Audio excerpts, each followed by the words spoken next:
AVP 24 news पर वक्त हो गया है 5 मिनट में 25 खबरों का। कांग्रेस नेता राहुल गांधी द्वारा नीट परीक्षा को स्थगित करने की मांग पर शिक्षा मंत्री धर्मेंद्र प्रधान ने कहा कि वह बिना किसी ज्ञान के खुद को एक्सपर्ट समझते हैं। राहुल गांधी को इस तरह के कामों में ना पड़कर झूठ गढ़ने और प्रगतिशील कार्यों में बाधा बनने जैसे कामों में लगे रहना चाहिए। लखनऊ के बीकेटी कॉलेज के प्रोफेसर के घर चोरी हुई, इसके बाद पुलिस ने तहरीर लेकर अगले दिन ही 3 आरोपियों को गिरफ्तार किया, लेकिन पीड़ित प्रोफेसर ने पुलिस पर आरोप लगाया कि पुलिस ने 2 साक्ष्य मिलने के बाद भी 2 दिन तक कार्रवाई नहीं की और अब चोरों को निर्दोष बता रहे हैं। लखनऊ की जल निगम संघर्ष समिति हजारों की संख्या में आज जल निगम मुख्यालय पर जमा होकर पेंशन, वेतन, महंगाई भत्ता समेत कई मांगों को लेकर प्रदर्शन कर रहे हैं। वहीं जल निगम की संघर्ष समिति के कर्मचारियों ने सरकार पर अनदेखी का आरोप लगाते हुए जल निगम के नगरीय और ग्रामीण विभागों को बांटने का विरोध किया।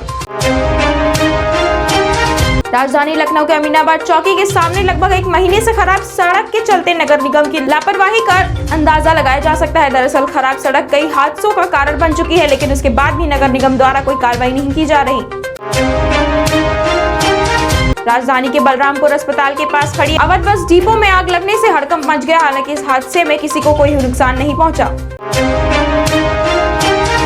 प्रदेश अध्यक्ष स्वतंत्र देव सिंह ने कहा कि पहले प्रदेश पदाधिकारियों, जिला प्रभारियों की बैठक होगी। वह इस बैठक में योजनाएं, अभियान, कार्यक्रम के नीचे तक समीक्षा और क्रियान्वयन को लेकर चर्चा होगी। साथ ही स्वतंत्र देव ने प्रियंका के यूपी दौरे पर कहा कि ये ड्रामा करने आई हैं।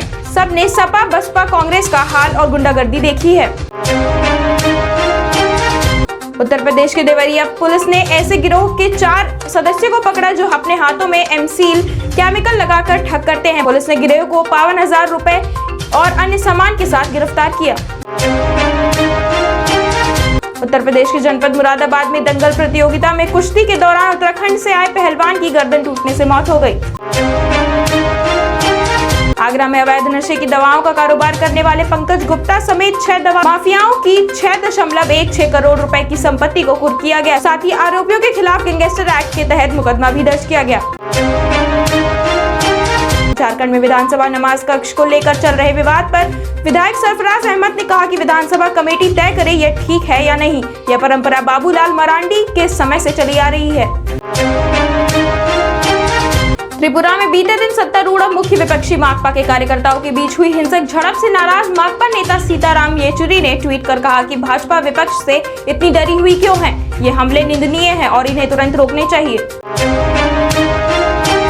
नेशनल कॉन्फ्रेंस के वरिष्ठ नेता और जम्मू कश्मीर विधान परिषद के पूर्व सदस्य त्रिलोचन सिंह वजीर का शव पश्चिम दिल्ली के फ्लैट में सड़ी गली हालत में बरामद हुआ, जिसके बाद उनके निधन पर शोक जताते हुए नेशनल कॉन्फ्रेंस के उपाध्यक्ष उमर अब्दुल्ला ने कहा, अभी कुछ दिन पहले ही हमारी मुलाकात हुई थी। मुझे नहीं पता था कि ये हमारी आखिरी मुलाकात होगी।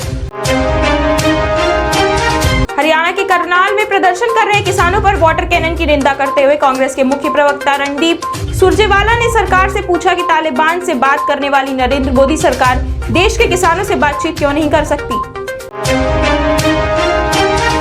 पश्चिम बंगाल पुलिस ने खुद को अमेजॉन कस्टमर केयर का कर्मचारी बताकर लोगों से ठगी करने वाले 22 लोगों को अलीपुर से गिरफ्तार किया। वहीं पुलिस के मुताबिक आरोपी सॉफ्टवेयर का इस्तेमाल कर दूसरे कंप्यूटर्स तक पहुंचते थे और उन्हें नियंत्रित कर ठगते थे। पश्चिम बंगाल में होने वाले विधानसभा उपचुनाव में भवानीपुर सीट से बीजेपी वकील प्रियंका टिब्रेवाल को उम्मीदवार घोषित कर सकती है। मुंबई पुलिस ने आशीष भावसार नामक फिल्म प्रोड्यूसर को फिल्म में काम देने की आड़ में एक 21 वर्षीय मॉडल का रेप करने के आरोप में गिरफ्तार किया। केंद्रीय मंत्री रामदास अठावले ने असदुद्दीन ओवैसी द्वारा मुस्लिमों पर दिए गए बयान का समर्थन करते हुए कहा कि बेशक मुस्लिमों को राजनीतिक प्रतिनिधित्व दिया जाना चाहिए। साथ ही कहा कि मुस्लिमों को यह प्रतिनिधित्व उन्हें धार्मिक आधार पर नहीं, अल्पसंख्यक होने के नाते दिया जाना चाहिए। कांग्रेस की तेलंगाना इकाई के अध्यक्ष रेवंत रेड्डी ने राहुल गांधी को फिर से कांग्रेस की कमान सौंपने की बात करते हुए कहा कि देश के लोकतंत्र और जनता के हित में यह जरूरी है, क्योंकि राहुल एकमात्र ऐसे राष्ट्रीय नेता हैं जो पुरजोर ढंग से लोगों के मुद्दे उठा रहे हैं।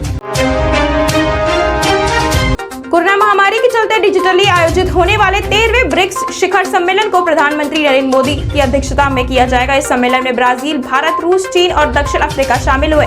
सम्मेलन के दौरान अफगानिस्तान के मौजूदा हालातों पर चर्चा की गई। इलेक्शन कमीशन ने राज्यसभा की 6 सीटों पर होने वाले उपचुनाव की तारीख की घोषणा की। इसमें तमिलनाडु की 2 और पश्चिम बंगाल, असम, महाराष्ट्र, मध्य प्रदेश की एक सीट शामिल है।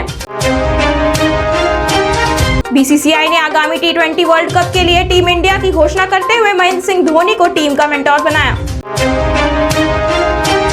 टोक्यो ओलंपिक में स्वर्ण पदक जीतने वाले नीरज चोपड़ा को टाटा AIA लाइफ इंश्योरेंस ने अपना ब्रांड एम्बेसडर बनाया। भारतीय मूल के Hemant Dhanji Australia supreme court के जज नियुक्त किए गए, जिसके बाद हेमंत NSW के सुप्रीम कोर्ट में जज की भूमिका निभाने वाले भारतीय मूल के पहले ऑस्ट्रेलियाई बन गए हैं। पाकिस्तान की सीमा के पास राजस्थान के जालौर में राष्ट्रीय राजमार्ग संख्या 925A देश की पहली इमरजेंसी लैंडिंग स्ट्रिप बनी। दरअसल इस राजमार्ग पर सुखोई, जगुआर जैसे वायुसेना के विमान पहली बार उतरे थे। वहीं इस मौके पर रक्षा मंत्री राजनाथ सिंह, केंद्रीय मंत्री नितिन गडकरी के साथ वायुसेना के अधिकारी भी मौजूद रहे। नॉर्थ मैसेडोनिया में बीती रात कोविड-19 के एक अस्पताल में आग लगने से 10 लोगों की मौत हो गई।